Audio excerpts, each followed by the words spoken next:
Hello, welcome to the Southern Bible Thumper channel. The intent of this account is to gain understanding of the Word, not just reading for achievement.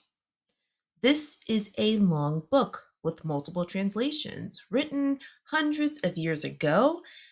This book has been translated and modified countless times, producing infinite versions.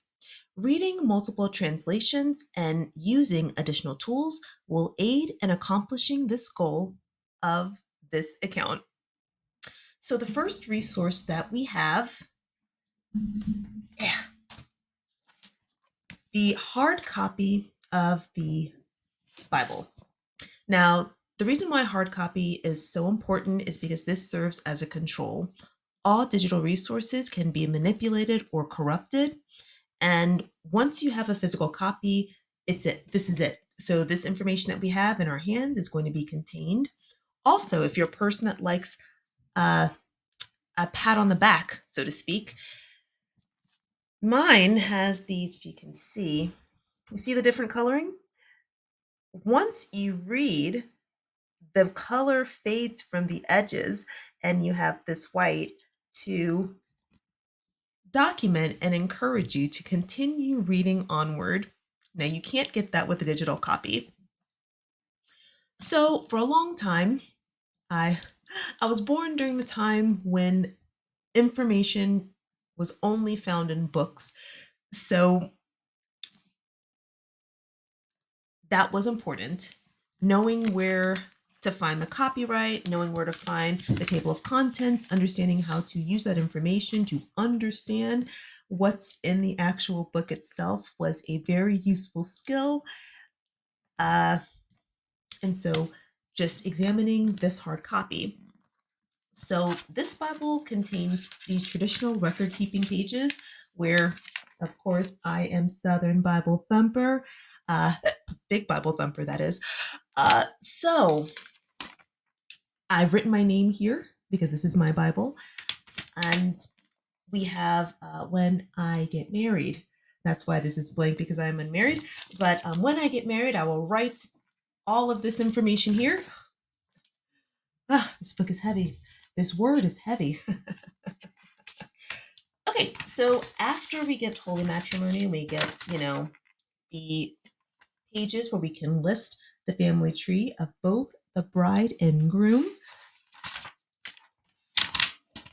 births, marriages, etc., etc. And then deaths. Here we have the title page, and this was important for doing research papers, knowing who the publisher is, and then you have the copyright year. So if you are doing a research paper, this title page would be important. Then we have the table of contents, letting us know where to find the beginning of each book. And down here at the end, there's additional information to help us understand what's in the Bible. So units of measurement, so monies. For instance, when the temple was constructed, portable temple back in Exodus, those units of measurement would be converted here so we can understand what that is today.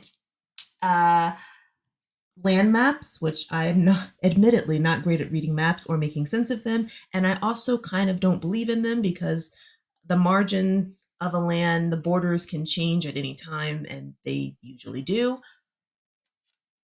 Lastly, we have what's called a concordance, and a concordance is sort of like a glossary. What you would use a concordance for is if you have a special interest in a certain topic, you would search that topic and it would give you scriptures that match the topic that you're interested in. So, we're all interested in increasing our money, right? So, you would look up the word money, and there will be several scriptures relating to money. So, uh, but the biggest advantage of having a hard copy is that it can no longer be altered. Now we will review our digital resources. The first website is BibleGateway.com. Because of how this is structured, I like to use this to read while I'm on camera. Today we are on First Kings chapter 1. So to pull that chapter up, we're going to go to Bible book list, scroll down to First Kings, and on the right-handed pane, the number of the chapter is listed and the first sentence of every chapter is listed. So we're on chapter 1, we're going to click that, and we have the chapter on the screen. We can use this drop-down box to view each translation that this resource offers. In my opinion, this is overwhelming, which is why I don't use this. Also, the parallels. This website offers, parallel, and a parallel is just a second translation displayed on the screen. You can do this up to 5 times, but as you can see, there's there's so much content on this page, and there's a bit of a delay. And then also, when you do pull each of them up, you see how busy this is. So this is good for reading, in my opinion, but when it comes to wanting a parallel, Bible Ref to me is unmatched. The first thing that I love about Bible Ref, they only offer 7 translations, but the reason why, we're going to go here to look at, pull up First Kings first. But the reason why this is so helpful is because when you click on each verse, there's several translations displayed on the screen at the same time. And to me, this is so encouraging, so clear, and I honestly believe when I see this that I can get through a chapter because it's a finite amount of translations. So you can flip through the entire chapter like this.